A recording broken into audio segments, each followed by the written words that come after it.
À l'avouer, Vital Kamerhe mériterait mieux ce poste de président de l'Assemblée nationale. Il a été là sous les régimes Kabila, je pense entre 2006, 2012 ou 2011 comme ça. Et il devrait continuer la mission qu'il avait auparavant. Et les raisons qui lui avaient poussé de démissionner, donc c'était des raisons nobles, aussi patriotiques. Vital Kamerhe, on s'attendait peut-être à être désigné comme Premier ministre. Et voilà, le choix est tombé sur le président de l'Assemblée nationale. Il avait dit qu'il serait prêt à servir les portes où on le mettrait. Et vu aussi que la nouvelle Première ministre, Madame Judith Tuluka, a dit qu'elle ne comptait pas plutôt travailler avec le chef des regroupements politiques ou soit des partis politiques. Je pense que Kamerhe serait mieux comme président de l'Assemblée nationale. Il maîtrise très bien la politique nationale de la RDC, la diplomatie, les contextes dans lesquels aujourd'hui notre pays traverse. Donc les contextes et tout ce qui va avec.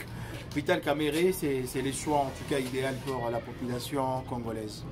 Oui, son entrée dans le jeu, et d'ailleurs quand on voyait l'économie, c'est vrai, il est économiste des formations, mais nous on ne voulait pas le voir, Vital Kamerhe, au niveau de l'économie, on voulait le voir en tout cas un peu plus haut. Il y a d'autres postes de décision qui devraient occuper depuis longtemps, et notre pays qui est en difficulté, en crise presque sur tous les niveaux, Vital Kamerhe pourrait faire bouger les choses sur la ligne. La diplomatie et aussi, il maîtrise presque tous les députés, les anciens et nouveaux.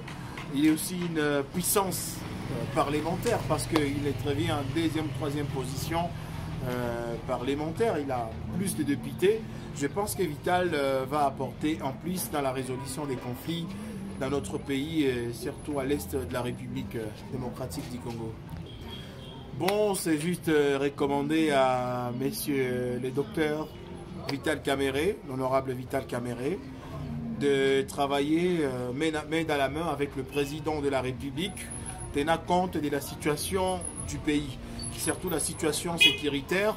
On ne les a pas envoyés à l'hémicycle pour voter n'importe quand, n'importe comment le loi, ou faire la rectification, la révisitation de notre constitution.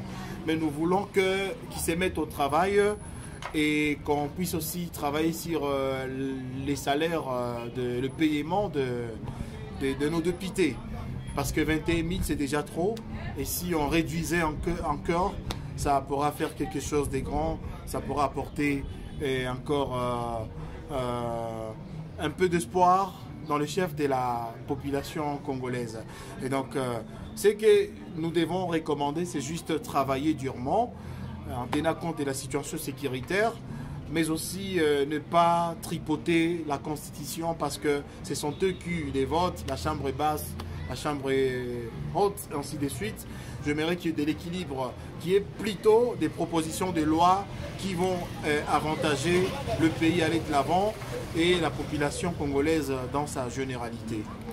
Bon, c'est la loi aussi portant sur la programmation militaire et donc la gestion de militaires, les anciens combattants, ainsi de suite. Aujourd'hui, nous sommes en train de vivre une grande insécurité au sein de la province du Nord Kivu de l'Ituri. C'est tout simplement parce qu'il y a des rapages, il n'y a pas un très bon encadrement des réservistes aussi de l'armée.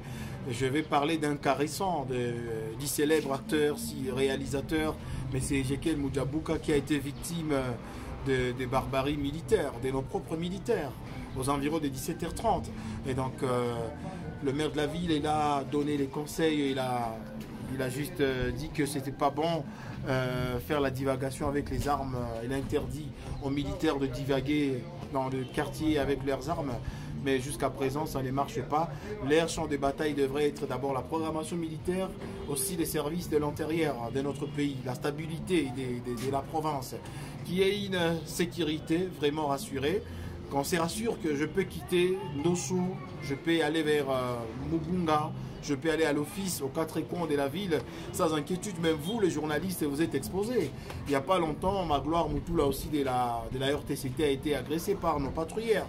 Et c'est qu'il faut tenir compte de la situation sécuritaire du pays de l'intérieur et la population pourrait peut-être leur faire confiance. Finir la guerre, surtout parce que ça va de pair. Quand on voit la guerre, l'insécurité dans la ville, et donc il y a toujours des retombées. Avez-vous un message?